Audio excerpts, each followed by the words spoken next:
میں آپ کو ایک عجیب و غریب واقعہ بتاتا ہوں. اگر وہ واقعہ حدیث پاک میں نہ ہوتا، اگر وہ واقعہ صحابہ کرام کی زندگیوں میں نہ ہوتا، کہیں کسی اور جگہ سے سنتا، کوئی انسان اس کو مانتا ہی نہیں اور کوئی انسان اس کو سمجھ ہی نہیں سکتا. مرد کا کیا حق ہوتا ہے، مرد کی کتنی غلام اور کنیز اور باندھی ہوتی ہے عورت، اس واقعے سے پتہ چلتا ہے. عورت کو اللہ نے بہت حقوق دیے، اس کا مقام دیا، اس کا مرتبہ دیا. اللہ کے نبی صلی اللہ علیہ وسلم نے فرمایا، اللہ کے علاوہ میں کسی کو کسی کے لیے سجدہ کرنے کا حکم دیتا تو میں عورت کو کہتا کہ وہ قامن کا سجدہ کیا کرے. شرک وہ گناہ ہے. اللہ نے کہا میں چاہ کر بھی معاف نہیں کروں گا، میں نے اپنے آپ کو پابند کر لیا. اللہ نے قرآن میں کہا ان اللہ لا یغفر ان یشرک بہ ویغفر ما دون ذلک لمن یشاء. ہم جسے چاہے معاف کریں گے، لیکن ہم نے اپنے آپ کو پابند کر لیا. اللہ کو شرک سے بہت غصہ ہے. کوئی اس کی ذات میں، اس کی صفات میں شریک ٹھہراتا ہے، اللہ بالکل اس کو معاف نہیں فرماتے. لیکن آپ نے فرمایا اگر سجدے کی گنجائش ہوتی تو میں عورت کو کہتا کہ وہ قابل کے لیے سجدہ کرے. اس کو سر پر بٹھا لینا اور اس کے موافق آپ جو ہے گھر کے نظام کو چلانا، گھر کے سسٹم کو چلانا، یہ مزاج شریعت کے خلاف ہے. حضرت ام سلیم رضی اللہ تعالیٰ عنہ کا واقعہ میں نے کہا اگر یہ حدیث میں نہ ہوتا، صحابیات کا واقعہ نہ ہوتا، پھر یہ مرد اور بیوی نبی کریم صلی اللہ علیہ وسلم کے دربار میں جا کر فیصلہ نہ لیتے تو میں کوئی انسانی عقل اس کو تسلیم نہیں کر سکتی. کہ آپ جانتے نہیں ہیں کہ ماں کی ممتا اولاد کے لیے بہت مشہور ہے. وہ انسانوں کے اندر بھی ہے، وہ حیوانوں کے اندر بھی ہے، وہ جانوروں کے اندر بھی ہے، وہ پرندوں کے اندر بھی ہے. جو بھی ماں بنتی ہے اس کے خون کے قطرے قطرے میں ممتا بسی ہوئی رہتی ہے.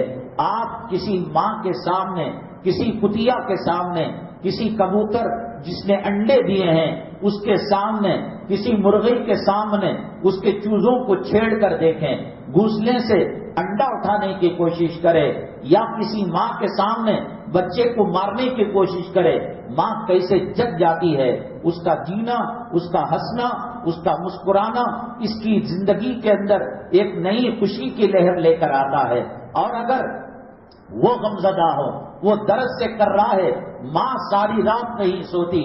ماں کی ممتا کو تو جانتے ہو نا، ماں کی شفقت اور ماں کی محبت اور ماں کے دل کے اندر اللہ نے جو میاں محبت رکھی ہے اس کو تو سمجھ سکتے ہو.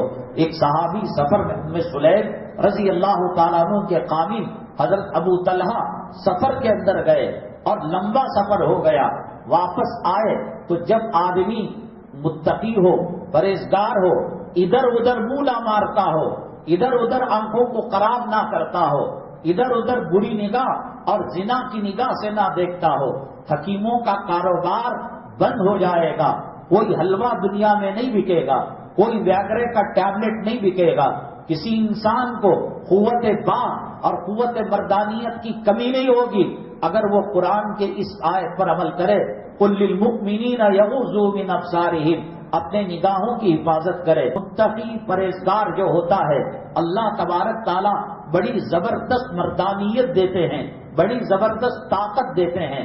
میں نے 1000 مرتبہ یہ بات کہی کہ یہ کوئی سمجھ میں آنے والی بات نہیں کہ مرد اپنا مکان بنائے، وہ قرض لے، وہ بیاج پر لے، وہ سود پر لے اور پھر بیوی اولاد کے خاطر مکان بنائے پھر بھی غلامی کرے. تو اس کا مطلب یہ ہے کہ وظیفہ زوجیت یہ صحیح طریقے سے ادا نہیں کر رہا ہے. قوت مردانگی کا علاج حکیموں کے پاس نہیں ہے، ڈاکٹروں کے پاس نہیں ہے. اللہ نے سورہ نور کے اندر رکھا ہے وَقُلْ لِلْمُؤْمِنِينَ يَغُضُّوا مِنْ أَبْصَارِهِمْ. جب کسی خوبصورت لڑکی کو مرد دیکھتا ہے تو یہ نہیں کہتا یہ میری بیٹی ہے، یہ میری بہن ہے، یہ میری ماں ہے. وہ شہوت کی نگاہ سے دیکھتا ہے. سارے اعضاء اس کے گواہ بن جاتے ہیں. اليوم نختم على افواههم وتكلمنا ايديهم وتشهد ارجلهم بما كانوا. اللہ تعالیٰ نے فرمایا یہ جو سارا جسم زنا کرتا ہے، آنکھ جب بھڑ جاتی ہے کسی غیر محرم بوڑھیا کو یا لڑکی کو یا جوان عورت کو دیکھ کر تو اس کی قوت ضائع ہونے لگتی ہے۔ اللہ تبارک تعالی حضرات صحابہ کرام رضوان اللہ علیہم اجمعین کو اللہ کے نبی صلی اللہ علیہ وسلم نے وہ تربیت فرمائی کہ پریوں کے قافلے چلے جائے۔ یہ پتھروں کے بنے ہوئے آنکھ تھی جو اٹھا کر غیر محرم کو نہیں دیکھا کرتی تھی۔ وہ سفر سے آتے، بیوی سے سہاگرات بناتے، وہ ملاقات کرتے، وہ وظیفے زوجیت ادا کرتے۔ ایسے نہیں ادھر منہ مارا ادھر منہ مارا، پوری مردانگی کی طاقت چلی گئی، حکیم کا حلوہ کھا رہے ہیں۔ تو انسان کے اندر مردانگی کی طاقت آنے کے لیے سورہ نور علاج ہے۔ حضرت ام سلیم رضی اللہ تعالیٰ عنہ کے قابل آئے اور آپ کی جو بیوی تھی حضرت ابو طلحہ کی ام سلیم، ان کو پتا تھا کہ یہ وظیفے زوجیت جو ہے ادا کریں گے۔ بنی سنوری نیک عورتیں قامین کے لیے بنتی ہیں، سنورتی ہیں۔ نیک عورتیں قامین کے لیے قربان ہو جاتی ہے۔ ایک طرف بچوں کی رائے ہوتی ہے، ایک طرف بیوی کی ماں ساس کا خیال ہوتا ہے، خسر کا خیال ہوتا ہے، سالوں کا خیال ہوتا ہے، باپ کا خیال ہوتا ہے۔ یہ کہتی ہے میرا مرد جس طرف ہے میں اس طرف ہوں، وہ دن کو رات کہے میں آمنا صدقنا کہوں گی، وہ رات کو دن کہے۔ یہی اصلی عورت اور اصلی بیوی کی پہچان ہے۔ اللہ کے نبی جناب محمد الرسول اللہ صلی اللہ علیہ وسلم نے فرمایا نیک عورت جنتی وہ ہے کہ مرد اس کو دیکھے تو دل کے اندر اور طبیعت کے اندر بشاشت آ جائے، اس کی مسکراہٹ کو دیکھے، اس کے حسن کو دیکھے، اس کی خوبصورتی کو دیکھے۔ یہ اپنی مردانیت حمام خانوں میں اور نالوں میں بہاتا پھرے، اللہ تبارک تعالیٰ اس کو ایک کام والی کی شکل دے دیتے ہیں۔ پھٹی پرانی میکسی، پیون لگے کپڑے، پسینے کی بدبو، بال بکھرے ہوئے، کوشش یہ ہوتی ہے کہ آخر وقت میں گھر جائے اور پہلے وقت میں گھر سے نکل کر چلا آئے، اور فٹ پاتھوں پر بیٹھ کر آنے جانے والوں کو دیکھ کر اپنی قوت مردانگی کو ضائع کرے۔ حضرت ام سلیم کے قابل حضرت ابو طلحہ جب آئے تو بنی سنوری اور وظیفے زوجیت کے لیے اپنے آپ کو تیار کیا، اور پھر اس کے بعد جب صبح میں غسل ہوا، تہجد کی نماز پڑھ کر حضرت ام سلیم رضی اللہ تعالیٰ عنہ نے فرمایا ابو طلحہ میرے قامی، میرے سردار، اللہ نے آپ کا مقام بہت اونچا کیا ہے، آپ کا مرتبہ بہت اونچا کیا ہے۔ آپ بتائیے ایک آدمی کو 100 دینار امانت دیتا ہے، 100 روپے یا کوئی چیز امانت دیتا ہے، اور پھر وہ امانت واپس لے لیتا ہے، کیا یہ مجرم ہے؟ کیا یہ خطا کار ہے؟ حضرت ابو طلحہ رضی اللہ تعالیٰ عنہ نے فرمایا نہیں، امانت آج نہیں کل تو واپس کرنی ہے، یہ خطا کار نہیں ہے، یہ مجرم نہیں ہے۔